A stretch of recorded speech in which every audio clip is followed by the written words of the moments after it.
This is a podcast from The Bugle. Quiet footsteps echo in the parking garage. Outside, the wind howls and the rain rains, but we're underground here, navigating by letters and colours. There's no reception on your phone. You check as you duck behind the car and grab for your gun. The last thing you want is for a sext to ruin a gunfight. The 5 mobster types in dark glasses are trying to be quiet, but they've spent too much money on steroids and not enough money on their dark suits, so their thighs rustle loudly as they try to sneak. You smile grimly and check the 14 knives you have stowed in various points around your own stealthy cashmere blend catsuit. There's not enough discussion of classism in the assassin/super spy game, but there should be.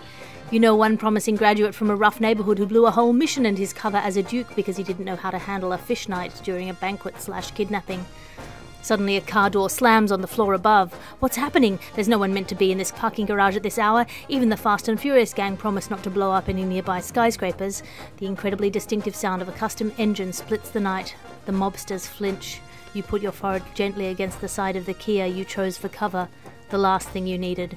It's the Gargle. Welcome to the Gargle, the sonic glossy magazine to the Bugle's audio newspaper for a visual world. I am your host, Alice Fraser, bringing you all of the news and, thank this week, none of the politics. Your guest hosts for this week's edition of the magazine are Kai Samra and Alison Spittle. Welcome.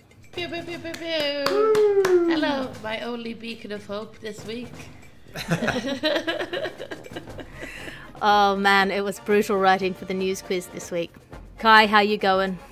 I'm good, like yourself. I'm just trying not to look at the news, trying to protect my own mental health. So this is nice. I just need this. This is what I need. Yeah, this is a guaranteed news sans politics zone. But before we take hands and leap into this week's top stories, let's have a look at the front cover this week.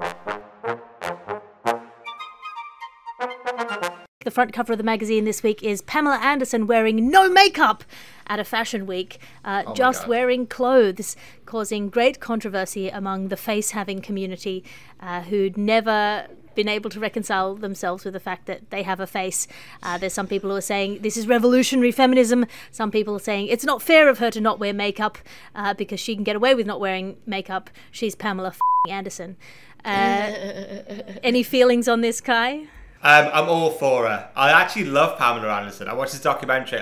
It was kind of before my time, but then, yeah, she's an incredible person. I watched the Ruby Wax interview with her, and she was talking about Carl Jung and reciting Hamlet, and I was like, I love her now. So yeah, I'm all for Pamela Anderson. I'm a #1 fan right now. Alison? I love Pamela Anderson and the whole no makeup thing. I remember I did an interview with someone and I read the interview and it said that Alison Spittle comes in makeupless, and I was like, yeah, that's just my face. Like, I do wear makeup and I don't wear makeup, and I don't like thinking about the choices I make for either time. Do you know what I mean? It's like, it just feels I know exactly what you mean. Yeah, it's just says Kai Samra, king of contouring. Rude. To be fair, I do. You know when you go do TV stuff and they do the makeup, that's like the first time I've had that applied. I love it. I love people touching my face. That sounds bad, but I love massaging. that too. It does feel like a little massage by little fairies that are made of brushes. That you're like Snow White and getting ready, and it's been the contouring thing though. I'm kind of glad that's going, because you would just draw. It was like you would draw like a Halloween mask on your own face to try and look like a Kardashian. And it just yeah, that was a weird time. Do you remember the eyebrows thing, where eyebrows were a thing? Oh my gosh, the amount of I've lived through decades where we weren't allowed eyebrows, then it's like very thin eyebrows, and now it's as bushy as possible, and now we have to, but the fashion is, they're called soap brows, which is where you brush your brows. When I brush my brows, I look like my old head teacher. You know what I mean? It does not look good at all. Yeah, it sort of looks like your eyebrows are surprisingly pointing upwards, like somebody's put you in front of a wind tunnel or farted very aggressively in your face. Oh my God! So someone fired at me. Well, not at me, but this week. This week I got a lift in a taxi. And the guy evidently farted, and it was enveloping the whole, and I was trying to be polite, but There was such a nice bit of kindness from him, because he farted, and then he smelled it himself, and then he he took the window down. So I didn't have to do it out of, I didn't have to make him feel weird about it. He farted, he assessed the situation, and he got in a breeze, and it was beautiful. I felt looked after. Not to name names, but there's a lady in one of my WhatsApp mothers groups who, I don't know if you know this, pregnancy can induce some pretty foul-smelling gases. And she is also, at the moment, having some morning sickness. So she farted so badly that she threw up. Wow. Oh, my God. Wow, that's like the ultimate. That's like... Like threw up at the smell or just the vibration? I don't know. I don't know. Maybe it's just a disruptive vibration. And the satirical cartoon this week is that thing where you're having an argument and someone says they'll change their mind if you give them proof, and you give them proof and they say that proof can't be trusted. That's the satirical cartoon for this week. In climate crisis news now, this is the news that the climate crisis is going to make beer taste worse. That's the news. That's the breaking news. For me, as somebody who's never drunk beer, it already smells like off-bread. I do not understand how it could possibly taste worse. But I'm going to throw to Kai Samra. Can you explain what's going to happen in this story? So, this is the story about how hops in major beer-producing European countries like Germany, Czech Republic and Slovenia are ripening early, yet producing less since 1994, which will be particularly alarming for IPA and craft beer lovers of the world, as they'll be starting to lose their critical bitter component. Now, I'm going to be honest, like a lot of people, the climate crisis is depressing me a lot. It's difficult to find hope, it's difficult to find a silver lining. However, if global warming causes the shutdown of every brew dog in the country, I will be absolutely fine with that. Do you know what I mean? I'm sure there'll be less polar bears, but also much less tattooed, privately educated Mumford & Son looking pricks in my high street, which can only be a good thing. Did you say you don't drink beer? I don't drink at all. Sorry. Okay, because I'm not a massive beer connoisseur. I don't know about you, Alison. Genuinely, my favourite beer in the world. Like, this is genuinely true. I'm not trying to be, like, edgy. But my favourite beer in the world is, like, a really warm, flat can of Foster's. Genuinely. Wow. That is my favourite. Because, like, people will drink beer and be like, oh, it evokes citrus, fruity hops. And, like, I feel like I want to drink a beer. I want it to be like, oh, this evokes being a teenager, getting hammered in a park, listening to early Arctic Monkeys. Like, that's what I want to drink. That's what I get when I drink Foster's. It's basically like my childhood. It's basically like my Rosebud. It's basically what I know, a warm, flat. So an edgy beer can kiss it, I'm afraid. Warm, flat Foster's, though, you're going to have a great time at a festival. Like, I know, that's what it reminds me of. Wrong for you. Yeah. I know, it's like pure psychosomatic. Every time I have it, I'm like, it just reminds me of good times. It's great. Someone once told me that the pH of beer is the same pH as a healthy vagina, and that's why young straight men try so hard to acquire the taste. Was that a chat-up line? Did some guy I felt like this was a big trap for me. Just as soon as I say my thing, you're like, I want a warm, flat beer. Well, that's exactly what you got. Yeah. I like my vaginas like I like my beer. Warm and preferably in a tent. Your ad section now, because you can't be what you can't buy. Are you a millennial manager frustrated with your Gen Z employees? Do you find them unprofessional and incapable of writing an email properly and showing you the level of respect you've come to deserve? Try calming down and remembering that this is what getting old feels like. Yes, unlike the olden days when you could know aging through the passage of milestones like home buying, children, wrinkles, pay raises and respect, now with retinols and late-stage capitalism you will know only the passing of time by your creaking knees, more of your friends dying and your ever-growing urge to say, kids these days. Embrace the beauty of aging by realising you don't know the new celebrities and nobody does, and the fragmentation of media means nobody ever will again. Taylor Swift fans aren't young anymore. Good night, sweet prince. This ad brought to you by Reality. And this episode of the podcast is brought to you by mechanized exoskeletons. Have you ever wanted to be the coolest kind of snail? A weaponized murder snail? Well, they've made breeding those illegal now, so the next best thing is the Exodrone 5000, halfway between the newest exercise equipment and the thing they'll drill into your spine to make you into a ruthless super soldier. The Exodrone 5000 will improve your body and change your personality in ways you won't recognize and definitely can't control. The Exodrone 5000. Sign away your rights to get one today. And some days it's hard to believe in an all-knowing, all-loving God. In the face of chaos and horror and cascading domino effects of rage and groupthink and righteous vengeance and unrighteous vengeance, it can be hard to look up at the sky and think, I think there's something behind that cumulonimbus cloud that gives a shit. Why not try believing in something you can touch, something you can taste, something that isn't as hard to swallow as mysterious ways? Try half a glass of water. Something you can believe in.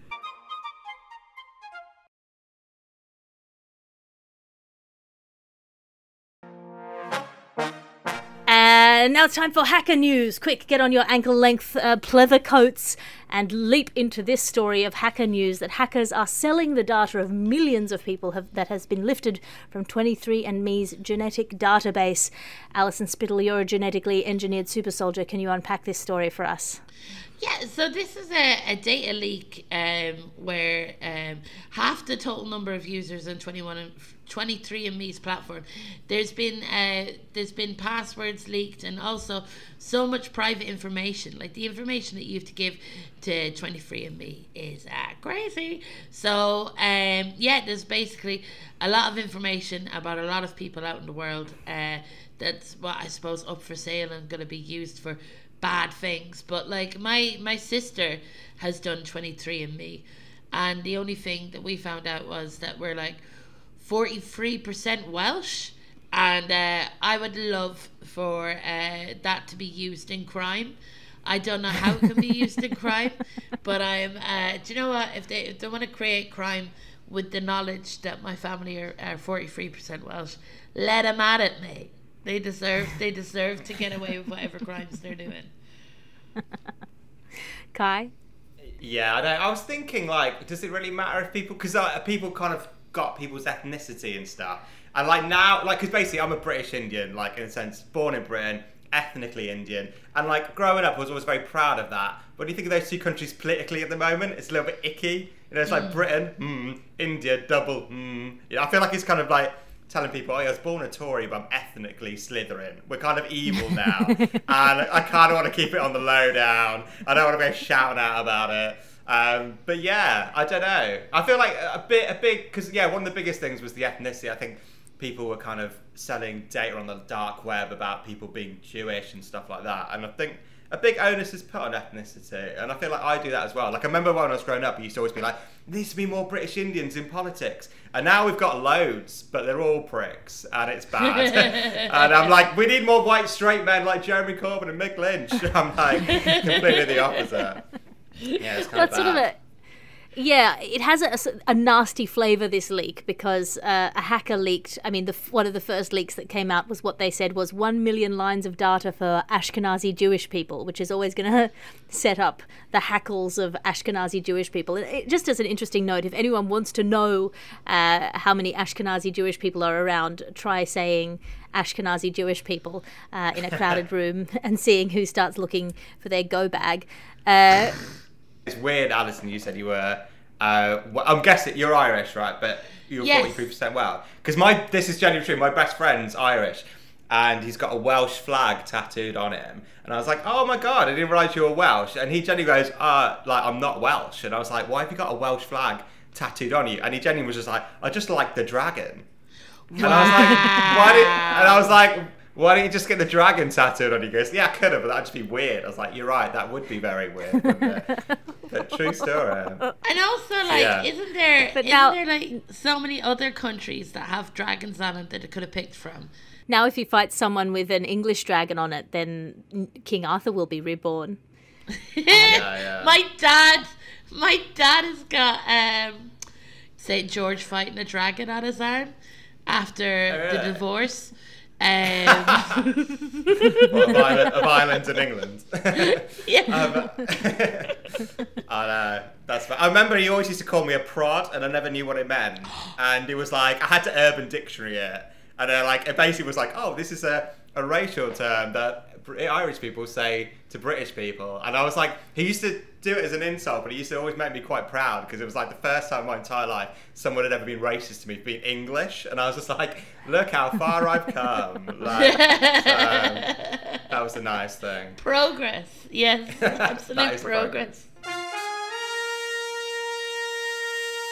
And now it's time for your reviews. As we know, each week we ask our guest editors to bring in something to review out of 5 stars.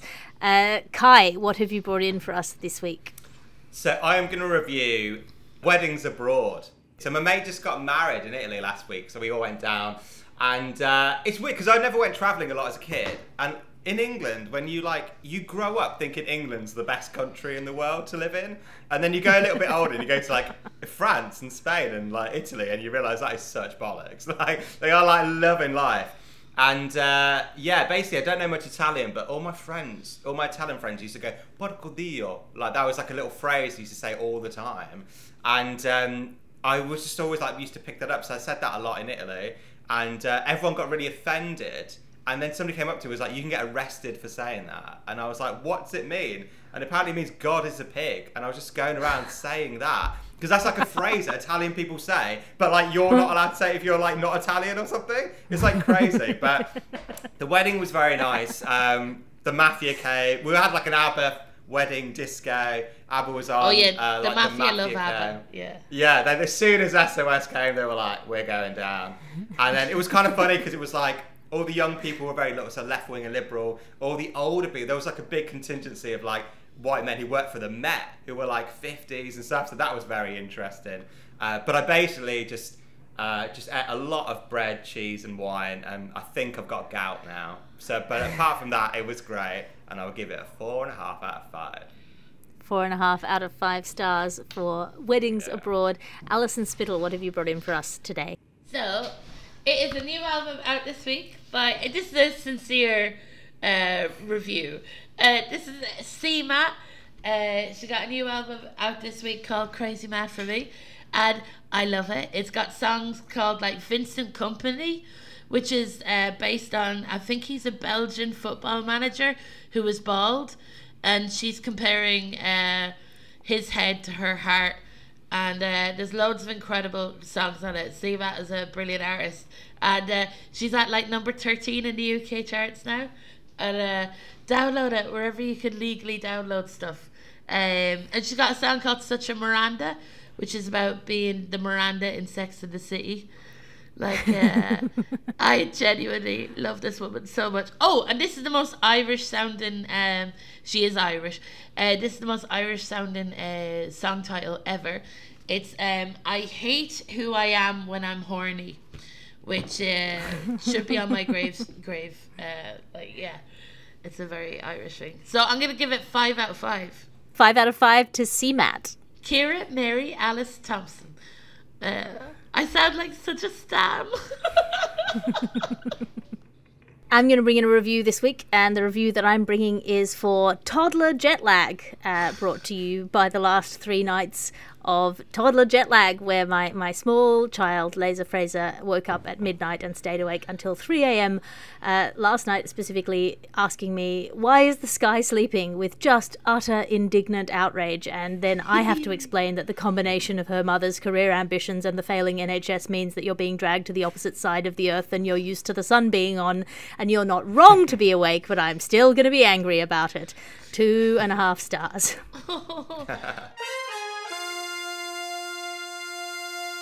Puking news now. This is the news about tactical puking attacks. This is one of those stories that sort of seems to come round again and again in the news cycle, but the possibility of planting real-world objects in soldiers' digital fields of view in these ages of new kind of model displays where they're showing a kind of a digital screen that you could hack into that screen, disorient the soldiers and make them throw up. Kai, Samra, you're a super soldier. Can you unpack this story for us? I am. So this is the story about how DARPA, which is the US Army's top research and development arm, are concerned about tactical puking attacks. They're reportedly exploring ways to defend army soldiers against cognitive attacks that could result in them puking under their HoloLens mixed reality headsets. Future wars, it seems, will be fought with guts in more ways than one. Enemies could plant real-world objects in a soldier's digital field of view to confuse them, and then overwhelm displays with like planted objects and like tap into their goggles and like spy on their eye tracking movements. And they could also potentially flood a soldier's headset with garbage data in order to increase latency and induce physical illness. And I kind of like this story. Like, I love how now like wars have essentially the same health and safety concerns of like a Friday night in Tiger. Like, you can essentially do whatever you want, just don't vom on the floor, because that would be horrific. The only way your guts are coming up, soldier, are through the front, the traditional way, if you get shot in the stomach. Otherwise, it's just embarrassing. I know. Also, like, I don't know, if you're used to war and you're seeing war, what could you possibly see that could induce vom more than that? Do you know what I mean? Oh, it could be like, well, I get sick quite a lot when I think of, I'm going to try and explain it in a way that doesn't make me sick, because I've done this before, I've made myself sick talking about it. But I used to watch Tarot on TV, and this man wait. Sorry.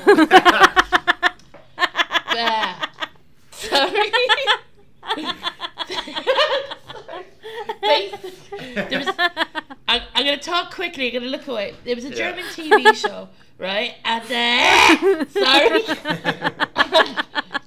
And this man goes, would you drink this milk for 5 Deutschmarks? And the guy's like, yeah. And this is in the mid-90s.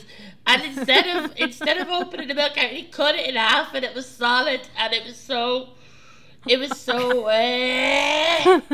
we're done. Very sour milk. But anyway, I would not be good in a war, especially if they had sour milk. I would. Sorry. No, don't apologise, Alison. That was a glorious piece of cheese news. The only thing I could think of that's made me bomb is I saw the Pretty Patel, Nigel Farage doing karaoke together, doing Frankie Valli's, and that on the like some sort of party, and I was like, what were they singing? Like, Can't Take My Eyes Off You or something, and I was like, that was like vomit inducing. Not quite like sour milk, but I had a little bit in the back of my throat.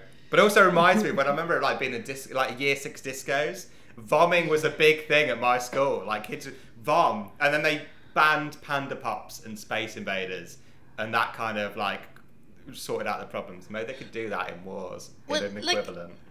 A vom attack as well. It feels like I was at a wedding in Madrid there about a month ago, and I went into the toilet, and this is after like 48 hours of just eating the richest food and a free bar.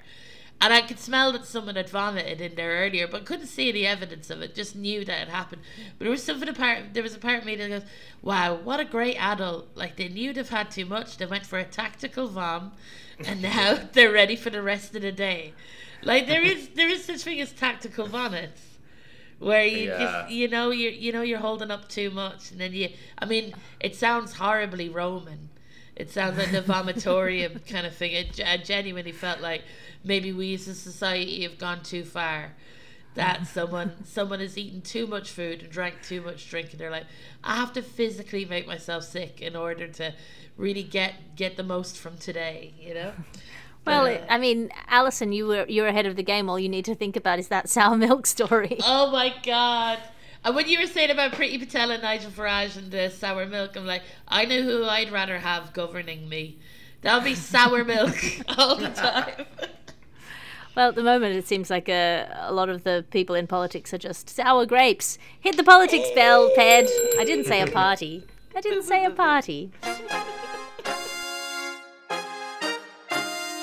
And now it's time for awkward therapy news. This is the news that therapy is about to get incredibly awkward, at least according to Simple Practice, a company that offers a telehealth platform. Alison Spittle, you've made therapy awkward before. Can you unpack this story for us? Oh, have I? So this is a company that do like... oh, sorry there. I feel a bit nauseous. Wait 2 seconds. So, This is a company. Sorry. No, it's my fault. I brought it up. Don't bring it up again. No. My flatmates used to describe sour milk to me at house parties, so I'd vomit as a like party piece, which was not fun. So which I went to therapy for. So this is good. So this is about like people video calling for therapy, and that there are uses within the Apple apps that give like weird, like that you can use reactions and emojis and stuff, which is not good during a therapy session. Like you can have virtual fireworks as well and heart emojis, and I think that just goes a bit too far within therapy. I've been to therapy lots of times, and I already overanalyze the reaction of the person that's listening to me anyway. Do you know what I mean? Like sometimes I'm like, oh, she looked at me and then wrote in her book, that must mean I'm quite mentally ill. But if she uses firework emojis, I'm gone. I need to get sectioned, you know? It feels like a thing where there needs to be quite a subtle etiquette developed about what appropriate emojis for therapy are, and that we are necessarily going to be the frontline soldiers in that process of figuring out what is totally unacceptable in a therapy context in the emoji front. Kai, Yeah. I also, what is this app where you can just do mannerisms and an emoji will just appear? I want that app. I don't want to know what you'd have to do for like an eggplant to like come up, or what other like mannerisms you'd have to do for any other type of emoji. But it's it's bad. Like, I had a meeting recently and someone just straight off the bat just said to me, you should go to therapy. And I was like, oh, how do you know that I don't? And they were like, I can just tell. And I was like, oh my God. So I want to do it, but were they right? A little bit probably. But then also, I feel like most of my problems come with as a result of a lack of money. And I can't justify paying 100 quid a session to hear that. It'll make me more depressed paying that. So do you know what I do to save money? 22. Is like talk to my friends who can afford therapy and try and ascertain what I can gain from what they've learned by paying 100 quid a week, you know? so this is what artificial intelligence is being used for now, is to analyze video footage and throw up emojis on the video in the context of a video call, reacting to the things that you're doing with your face and hands that the other person can see. Why does it need to do that? The question I'm asking is why can't, I mean, unless you're somebody who finds it very hard to read emotions, in which case you have to be worse at reading emotions than an artificial intelligence. It feels like this is at best redundant and at worst the way to see an eggplant emoji badly superimposed over a naked penis on a video call.